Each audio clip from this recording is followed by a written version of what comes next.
किसान भाइयों नमस्कार। आज है दिन मंगलवार दिनांक 13 सितंबर 2022। अभी पिछले 2-3 दिनों से हम बात कर रहे हैं प्याज भाव में तेज़ी आ सकती है और उसके कुछ कारण भी आप सभी किसान भाइयों को बताए गए। लेकिन क्या अभी प्याज भाव में जो खतरा है, यानी कि प्याज भाव अब यहाँ से नीचे नहीं आएगा या फिर प्याज भाव में यहाँ से तेज़ी ही बनेगी? तो क्या ये जो प्याज भाव में खतरा जो देखने को हमें मिल रहा है, ये टल चुका है या फिर नहीं? अभी तक किसान भाइयों बात करें तो प्याज भाव में जो खतरा है वो नहीं टला, क्योंकि अभी तक साउथ की पहली फसल जिसकी हमने अभी लगातार बात करी, जो कहीं ना कहीं पिछले वर्ष के मुकाबले इस वर्ष 50% तक तो कम देखने को मिल रही है, जैसा कि हमने एक अनुमान लगाया। और एक अनुमान हमने ये भी लगाया, अभी जो बारिश हुई वहाँ पर, उसके चलते वहाँ की जो प्याज फसल है वो काफ़ी हद तक ख़राब हुई है। लगभग 40 से 50% एक अनुमान लगाया जा रहा है कि वहाँ पे इतनी प्याज फसल ख़राब हुई होगी। लेकिन इसके कारण अभी साउथ में जो सुपर क्वालिटी प्याज की मांग है वो अब बढ़ गई है, क्योंकि वहाँ पर प्याज पहले ही कम है और उसके बाद वहाँ पे जो अभी बारिश हुई उसके कारण वहाँ की जो लोकल प्याज फसल है वो भी काफ़ी ज़्यादा प्रभावित हुई। और जैसा कि हम सभी देखते हैं हर वर्ष अभी तक साउथ के नए प्याज की लोडिंग चालू हो चुकी होती है, दूसरे राज्यों की मंडियों में साउथ का प्याज जाना शुरू हो जाता है। लेकिन अभी तक हम देखें, चाहे दिल्ली आज़ादपुर मंडी की बात करें, महाराष्ट्र की बात करें या फिर बांग्लादेश की ही क्यों ना बात करें, अभी तक यहाँ पे एक अच्छी मात्रा में प्याज देखने को नहीं मिल रहा। और कहीं न कहीं ये एक संकेत देता है कि हाँ, साउथ में जो प्याज फसल है उसको काफ़ी नुकसान पहुँचा है और वहाँ की जो लोकल मांग है वो भी अभी पूरी तरह से पूरी नहीं हो पा रही। लेकिन अब कुछ जानकारी ऐसी भी मिल रही है कि अभी साउथ की जो दूसरी फसल है, लगभग वो पूरी तरह ठीक है, जो कि अगले महीने 10 अक्टूबर से साउथ की मंडियों में आनी शुरू हो सकती है।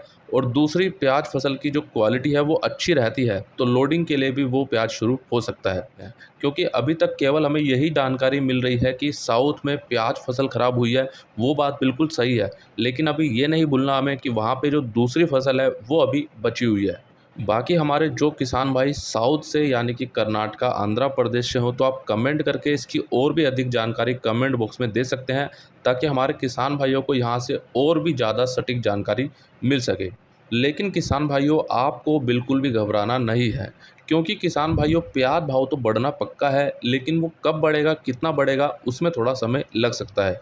अभी जैसा कि बात करें, हमारे किसान भाइयों के पास जो भी प्याज है वो लगातार वो निकाल रहे हैं और वो मजबूरी है उनको निकालना, क्योंकि कहीं ना कहीं जो प्याज है इस वर्ष वो इतने लंबे समय तक नहीं टिक पा रहा जितना हम सोच रहे थे। और कहीं ना कहीं जो उसका नुकसान है वो हमारे किसान भाइयों को अभी लगातार हो रहा है। तो अब की बार, जैसा कि हमने आज से लगभग 2 महीने पहले भी ये बात की थी, कि जिसका प्याज टिकेगा वही आगे चलकर बिकेगा। कहने का मतलब किसान भाइयों ये है कि हमारे जिन किसान भाइयों का प्याज इस वर्ष आगे तक टिकता है, तो उनको भाव ज़रूर मिलेगा। और किसान भाइयों, जैसा कि हम सभी ने कोरोना काल देखा, जो कि बिल्कुल भी सही नहीं रहा हम सभी के लिए, लेकिन इस कोरोना काल में 100 रुपये की दवाई 10,000 रुपये, 1 लाख रुपये तक बेचने वाले लोगों पर आज तक कोई कार्रवाई नहीं की गई। और काफ़ी कालाबाजारी दवाई में, चाहे वो सैनिटाइज़र हो, मास्क हो, इनको लेकर दबा कर कालाबाजारी की गई। लेकिन अभी तक ऐसा कोई भी एक केस देखने को नहीं मिला कि जिसमें इनको लेकर कार्रवाई की गई हो।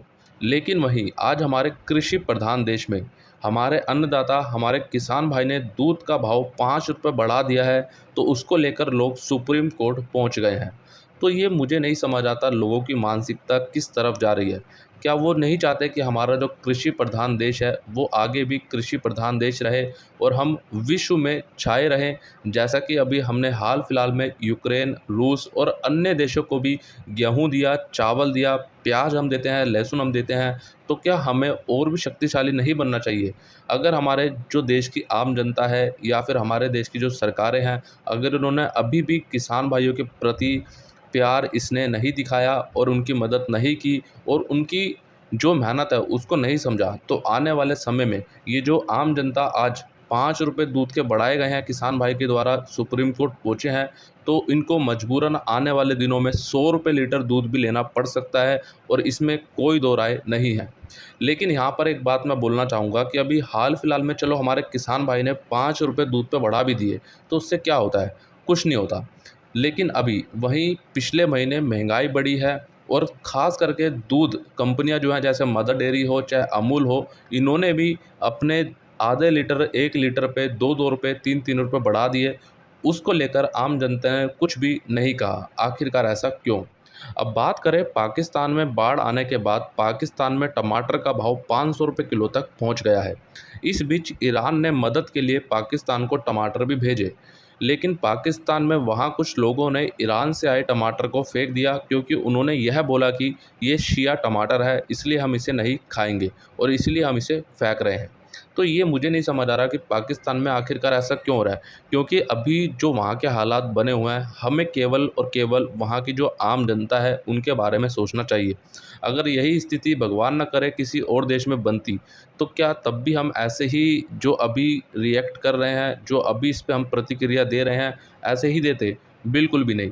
क्योंकि यहाँ पर सवाल देश का नहीं है, वहाँ पर सवाल सरकार का नहीं है, वहाँ पे सवाल अभी मानवता का है। तो इसलिए यहाँ पर पाकिस्तान में जो भी चल रहा है, ये बिल्कुल भी नहीं चलना चाहिए। चाहे वो अब किसी भी देश से अगर उनको सहायता मिल रही है, उनको लेनी चाहिए और वहाँ की जो आम जनता है उस तक वो सहायता पहुँचानी चाहिए। चलो खैर, ये तो एक उनका अलग मैटर है, लेकिन ये खबर आई थी तो सोचा आप सभी तक पहुँचानी चाहिए। अब किसान भाइयों, एक बहुत ही अच्छी खबर। हाल ही में नासिक ज़िले की मनमाड़ मंडी में हमारे एक किसान भाई ने हमारे एक व्यापारी भाई को वहाँ पर प्याज बेचा। अब उस प्याज का जो भुगतान था वो हमारे व्यापारी भाई ने हमारे किसान भाई को कर दिया, लेकिन भुगतान करते समय उन व्यापारी भाई से गलती से 5,000 रुपये अधिक उन किसान भाई को दे दिए गए। तो हुआ क्या कि उसके बावजूद भी हमारे उन किसान भाई ने सोचा कि 5,000 रुपये उनको अधिक मिल चुके हैं, तो उन्होंने दोबारा से उन व्यापारी भाई को वो 5,000 रुपये वापस किए। इसके लिए मनमाड़ मंडी समिति ने हमारे किसान भाई का अभिनंदन और सम्मान भी किया। देखो, एक सबसे बहुत ही खूबसूरत बात, अभी हाल फिलहाल में हमारे चाहे प्याज किसान भाई हों चाहे लहसुन के किसान भाई हों, उनको भाव नहीं मिल रहा, लेकिन अभी उसके बावजूद भी हमारे किसान भाई अपना प्याज लेकर गए, उनको अधिक भाव भी मिला। वो चाहते तो 5,000 रुपये रख सकते थे, लेकिन उन्होंने किसी भी प्रकार का लालच यहाँ पे नहीं किया और उनको 5,000 रुपये दे दिए। ये भी नहीं सोचा कि हाँ, उनको प्याज में जो घाटा हो रहा है वो उनको होगा। अगर वो चाहते वो 5,000 रुपये रखते, उनको शायद वो घाटा नहीं होता, लेकिन उसके बावजूद भी उन्होंने उनको वो वापस पैसे दिए। तो आज हम यहाँ पे एक बात तो देख सकते हैं कि हमारे किसान भाइयों का जो दिल है वो कितना बड़ा है। और किसान भाइयों, जैसा कि नाफेड ने पिछले वर्ष 20 रुपये से 24 रुपये तक हमारे किसान भाइयों से प्याज खरीदा था, लेकिन इस वर्ष केवल 10 रुपये से 12 रुपये के भाव में ही नाफेड ने प्याज हमारे किसान भाइयों से खरीदा। ये तो एक अलग स्कैम हुआ, ये तो एक अलग घोटाला नाफेड ने किया। लेकिन इससे भी बड़े घोटाले की जानकारी अभी मिल रही है कि हमारे जिन किसान भाइयों ने नाफेड को प्याज बेचा था, उनमें से कुछ किसान भाइयों को अभी तक उनके प्याज का भुगतान नहीं किया गया है। तो ये तो अभी तक सोचने वाली बात है कि नाफेड को प्याज कब बेचा गया और नाफेड ने अभी तक हमारे किसान भाइयों को भुगतान क्यों नहीं किया। आप सभी किसान भाइयों में से जिन्होंने भी नाफेड को प्याज बेचा हो, आप कमेंट करके ज़रूर बताना, क्या आपको भुगतान हुआ था या नहीं हुआ। इसके अलावा अब हम बहुत ही महत्वपूर्ण बात करने जा रहे हैं। अगले 2-3 दिनों में मौसम विभाग ने मध्य प्रदेश, गुजरात और राजस्थान में भारी बारिश होने की संभावना बताई है। वहीं 17 सितंबर तक महाराष्ट्र में भी अधिक बारिश की संभावना बन रही है। तो कुल मिलाकर किसान भाइयों, अभी लगभग बात करें 17 सितंबर के बाद भी हो सकता है कि मौसम ठीक ना रहे, मौसम में कुछ हलचल हमें देखने को मिले। तो इसीलिए किसान भाइयों, आपका जो भी प्याज हो, लहसुन हो या फिर जो भी आप फसल अभी लगा रहे हैं या जो भी आपने स्टॉक किया है, उसका खास तौर पे ध्यान रखें और समय समय पर उसकी जांच जरूर करें। वहीं बात करें महाराष्ट्र के पुणे ज़िले में बादल फटने से वहां पर फसलों को काफ़ी नुकसान पहुंचा है और ऐसा ही नुकसान कई जगह जैसे कि नागपुर, अमरावती और औरंगाबाद में भी देखने को मिला है। इसके लिए हमारे किसान भाइयों को एक उचित मुआवजा दिया जाए, ताकि उनके नुकसान की भरपाई यहाँ पर की जा सके। अब ये स्थिति केवल महाराष्ट्र में ही नहीं, चाहे वो मध्य प्रदेश हो या फिर साउथ का कर्नाटक या आंध्र प्रदेश ही क्यों ना हो, यहाँ पर भी हमारे किसान भाइयों को भारी नुकसान हुआ है। अभी पिछले कुछ दिन पहले ही साउथ में यानी कि कर्नाटक में इतनी भारी बारिश हुई, उसको देखते हुए कहीं ना कहीं हमारे किसान भाइयों की फसलें पूरी तरह से ख़त्म हो चुकी हैं। तो अभी वहाँ की जो राज्य सरकारें हैं या फिर केंद्र सरकारें, इनको मिलकर साथ आना चाहिए और हमारे किसान भाइयों की मदद करनी चाहिए, ताकि उनको जो भी नुकसान हुआ है उसकी यहाँ पर भरपाई की जा सके और वो अगली फसल लगा सके। और अब बात करें आज बेंगलोर मंडी में कर्नाटक के नए प्याज की आवक लगभग 40 ट्रक की रही और आज कर्नाटक का नया प्याज 500 रुपये से 1200 रुपये तक बिका। कल के मुकाबले आज आवक तो सामान्य रही, लेकिन साउथ के नए प्याज में कहीं ना कहीं आज हमें मंदी देखने को मिली है।